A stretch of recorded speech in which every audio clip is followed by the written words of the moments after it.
Dear student, subject Fundamental of Mechanical Engineering, unit number 2, Power Transmission and Safety. In previous lecture, we see the causes of accident and their remedy. Today, we discuss same thing, causes of accident and their remedies. So, accident may be defined as occurrence of the sudden, unintentional and unexpected event resulting in the damage, loss, suffering, injury or death. એટલે કે અકસ્માતની વ્યાખ્યા જો કહીએ તો કોઈ unexpected વસ્તુ બનાવ બને જેના કારણે આપણને કોઈ નુકસાન જાય, આપણને કોઈ શારીરિક ઇન્જરી અથવા ડેથ પણ થાય તો એને આપણે એક્સિડન્ટ કહીશું. Accident can be classified into 3 categories. એક્સિડન્ટના 3 પ્રકારમાં આપણે વિભાજન કરીશું. ફર્સ્ટ છે ફિઝિકલ એક્સિડન્ટ, સેકન્ડ છે વર્કપ્લેસ એક્સિડન્ટ, થર્ડ છે એક્સિડન્ટ બાય વેહિકલ. ફિઝિકલ એટલે કે શારીરિક એક્સિડન્ટ, વર્કપ્લેસ એટલે કે આપણે જે જગ્યાએ કામ કરતા હશું એ જગ્યા પર થતું એક્સિડન્ટ, અને એક્સિડન્ટ બાય વેહિકલ એટલે કે વેહિકલથી થતું accident. First number physical accident. તો ફિઝિકલ એક્સિડન્ટ કોને કહેવામાં આવે? તો example of physical accident include unintended collision or fall, being injured by touching something sharp, hot or electric or an ingesting poison etc. એટલે કે જે આપણે વાત કરી કે ફિઝિકલ એક્સિડન્ટની અંદર શાનો નાનો સમાવેશ થાય તો આપણે કોઈ વસ્તુ સાથે અથડાવીએ અથવા નીચે પડી જઈએ જેના કારણે આપણને કોઈ અથવા કોઈ ગરમ વસ્તુ હોય એને ટચ કરીએ, ઇલેક્ટ્રિક કરંટ, પછી કોઈ શાર્પ એટલે કે તીક્ષ્ણ વસ્તુને આપણે ટચ થવાથી આપણને ઈજા થાય તો આ બધા થશે ફિઝિકલ એક્સિડન્ટ. વર્કપ્લેસ એક્સિડન્ટ તો એની અંદર accident during the execution of work or arising out of it are called a workplace accident. Such accident happen on the job and unfortunately number of such happening is the comparatively more in an engineering field. તો workplace એક્સિડેશન કે જ્યારે આપણે કોઈ work કરતા હોય તો એ દ્વારા જે જોબ હોય તો એની અંદર અનફોર્ચ્યુનેટલી કોઈ બનાવ બને તો એના કારણે જે થતું હોય છે એને વર્કપ્લેસ એક્સિડન્ટ કહેવામાં આવતું હોય છે. ત્રીજું એક્સિડન્ટ બાય વ્હીકલ. તો એ તો આપણે જાણીએ છીએ કે એક્સિડન્ટ બાય વ્હીકલ એટલે કે કોઈ આપણે કોઈ વ્હીકલ હોય એ લઈને જતા હોય અને એ દ્વારા જે આપણે જે એક્સિડન્ટ થતું હોય છે તો એક્સિડન્ટ બાય વ્હીકલ કહેવામાં આવતું હોય છે. Causes of accident. તો આ એક્સિડન્ટ થવાના કારણો કયા કયા છે? તો પહેલો નંબર છે ટેકિંગ અ શોર્ટકટ. આપણે પ્રીવિયસ લેક્ચરમાં જોઈ ગયા હતા પણ એની અંદર અમુક આપણે ટોપિક બાકી હતા તો એટલા માટે આપણે રિપીટ કરીએ છીએ. કોઝિસ તો ટેકિંગ અ શોર્ટકટ. તો every day we decide to complete the work faster to save our time and for that we choose shortcut for this, but this type of time saving habit sometime may lead to accident. તો આપણે દરરોજ કોઈના કોઈ આપણું જે work હોય એને complete કરવા માટે અથવા ઝડપથી ટાઈમ બચાવવા માટે આપણે શું કરતા હોય છે? શોર્ટકટનો યુઝ કરતા હોય છે. તો એ શોર્ટકટના કારણે જે આપણે જે હેબિટ છે ટાઈમ બચાવવા માટેની તો એ તમને ઘણીવાર એક્સિડન્ટ થતું હોય છે. બીજું કારણ છે હ્યુમન એરર. એટલે કે most industrial accident occur because of human error. તો મોસ્ટલી જે ઇન્ડસ્ટ્રીની અંદર એક્સિડન્ટ થતા હોય છે હ્યુમન એરરના કારણે થતા હોય છે. A worker does not follow the proper safety procedure or is attempting to accomplish a task without the proper equipment, without the proper tool. તો જે કોઈ બી વર્કર હોય તે પ્રોપર સેફ્ટી પ્રોસિજરને ફોલો કરતા ના હોય તો तो एना कारणे आपणे प्रॉपर जे टूल होय इक्विपमेंटनो यूज करीए नहीं, तो एना कारणे जे एक्सिडेंट थता होय एने ह्यूमन एरर बात करी। Third number being over confident. तो केटलीक वार आपणे ओवर कॉन्फिडन्स में रहीए तो एना कारणे पण एक्सिडेंट थतुं होय छे। Confidence is a good thing. Over confidence is too much of a good thing, it will never happen to me, is an attitude that can lead to improper procedure, tools or method in your work. Any of these can lead to an injury. तो આપણે over કોન્ફિડન્સથી કામ કરીશું તો એના કારણે પણ accident જોવા મળતો હોય છે। 3 નંબર ઇનકમ્પ્લીટ ઇન્સ્ટ્રક્શન, આ પણ આપણે જોઈ ગયા હતા। To do the job safety and write the first time you need complete information. જ્યારે તમે કોઈ જોબ અથવા કંઈ કામ કરતા હોય તો પહેલાં તમારે ફર્સ્ટ કમ્પ્લીટ એના વિશે ઇન્ફોર્મેશન હોવી જોઈએ। Have a starting a job without complete information May lead to accident. જો આપણી જોડે પ્રોપર ઇન્ફોર્મેશન નહીં હોય તો એના કારણે એક્સિડન્ટ થવાના ચાન્સીસ રહેતા હોય છે। તો don't be shy about asking for the explanation about work procedure and safety precaution. તો ક્યારે પણ કોઈ બી કમ્પ્લીટ કોઈ બી આપણે કામ કરતા હોય તો એની અંદર કોઈ પણ જાતની શરમ રાખ્યા વગર આપણે જે બી એની સેફ્ટી પ્રિકોશન છે એ ખાસ ઉપયોગ કરવા જોઈએ।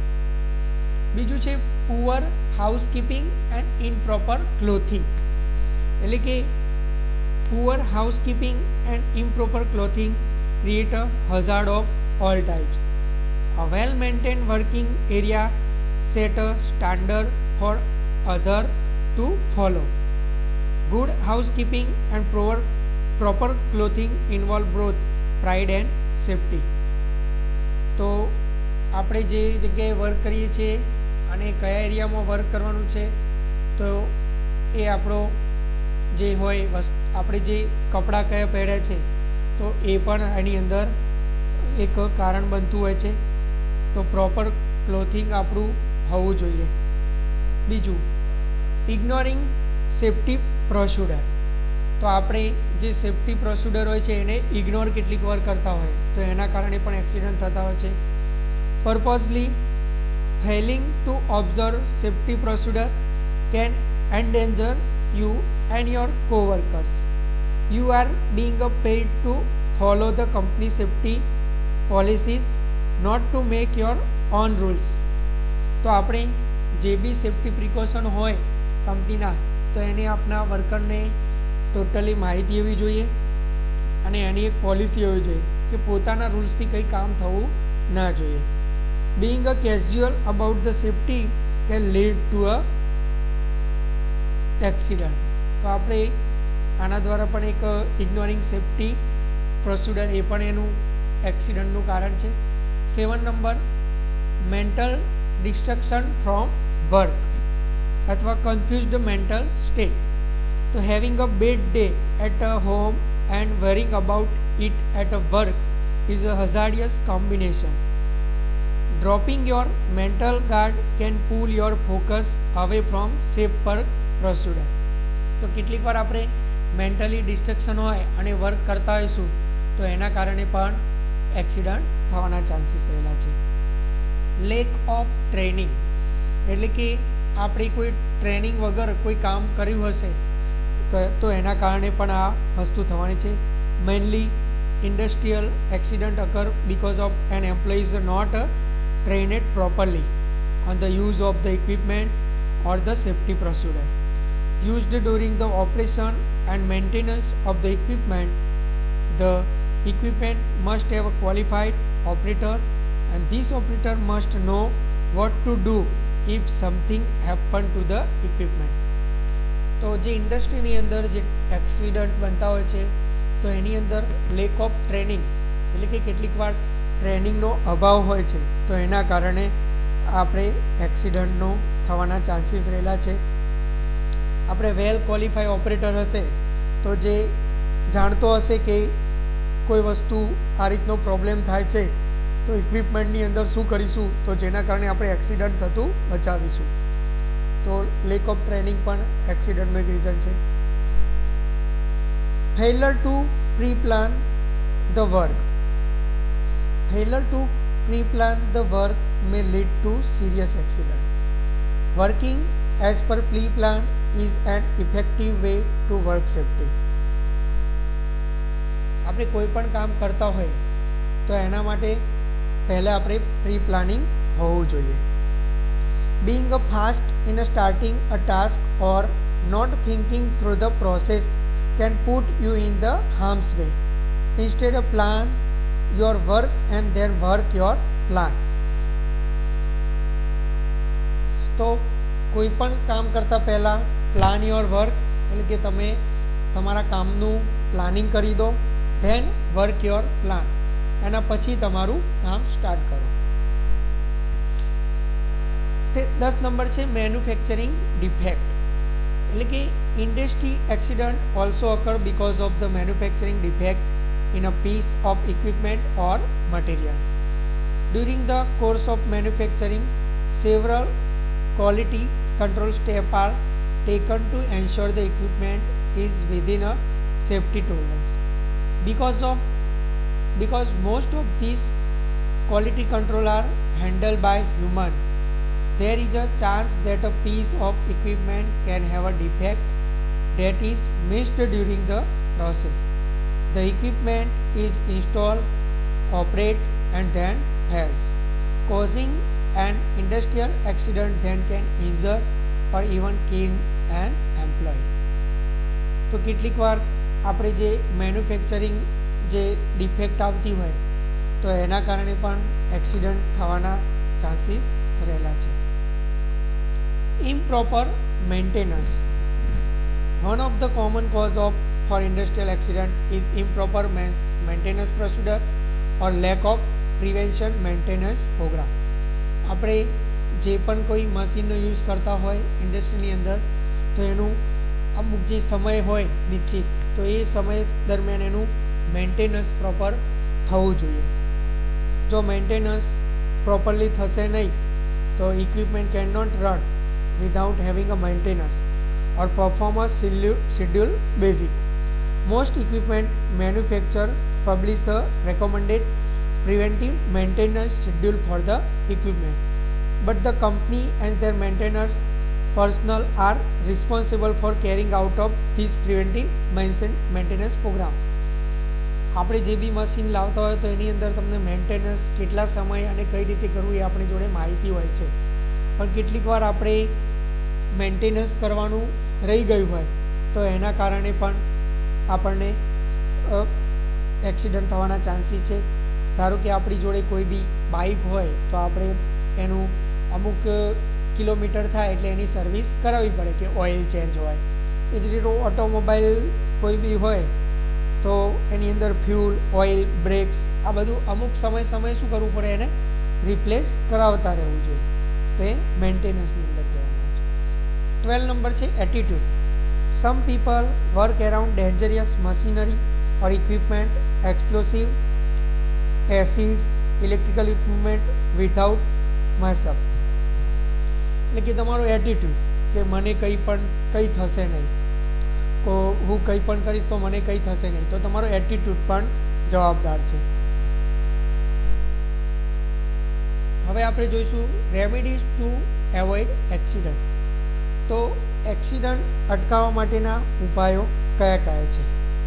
તો એની અંદર ફર્સ્ટ છે do not select a shortcut to complete the work but follow proper procedure. તો આપણે વાત કરી કે શોર્ટકટનો ઉપયોગ ક્યારે કરવો નહીં, જે પ્રોપર પ્રોસિજર હોય એનો ઉપયોગ કરવો, તો એના દ્વારા આપણે એક્સિડન્ટથી બચીશું. Use the proper tools and proper equipment to complete the work. તો પ્રોપર ટૂલ્સ અને ઇક્વિપમેન્ટનો ઉપયોગ કરીને આપણે એક્સિડન્ટથી બચી શકીશું. Do not neglect the safety rules. એટલે કે જે સેફ્ટીના નિયમો છે તો એને ક્યારેય અંડર એસ્ટિમેટ કરવા નહીં, એનો ધ્યાન રાખવું.